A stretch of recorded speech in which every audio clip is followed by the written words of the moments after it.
কেমন আছো? আশা করছি সবাই খুব ভালো আছো। আর এই যে পেঁয়াজ আছে এখানে দুখানা, এই পেঁয়াজ আমি গ্রেট করব বলে এখানে রাখলাম।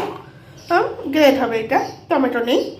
আর আমি দেবো এখন আদা, এইটা দিয়ে আমি এখন পুরো এটাকে করব। চলো আবার পরে কড়া বসিয়ে দিয়েছি, এবার আমি দেবো দিয়ে গেছি। এবার লঙ্কার গুঁড়ো, হলুদ আর জিরের গুঁড়ো দেবো, ব্যাস আর কিচ্ছু দেবো না।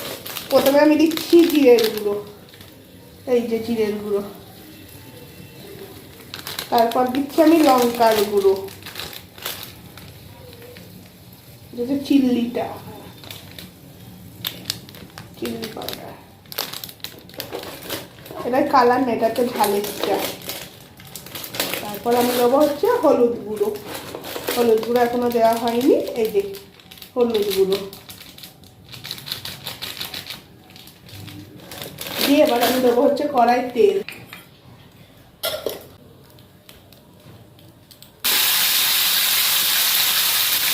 আলুটা আমি দিয়ে দিলাম, মধ্যে আমি এবার দিয়ে দেবো সয়াবিনটা। আমি আর তুলবো না, আলুটা এর মধ্যেই মশলা ফসলা সব দিয়ে দেবো। সয়াবিনটা দিয়ে দিলাম, চিংড়ি মাছ দিয়ে করছি সয়াবিনটা, তাই চিংড়ি মাছটা দিয়ে দিলাম আলুর সাথে। এটা ভাজাও হবে,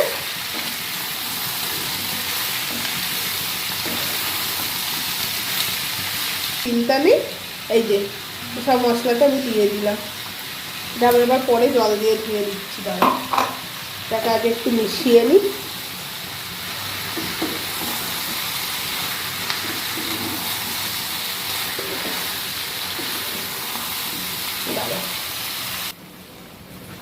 দিয়ে দিলাম জল, এবার একটু ভালো হবে।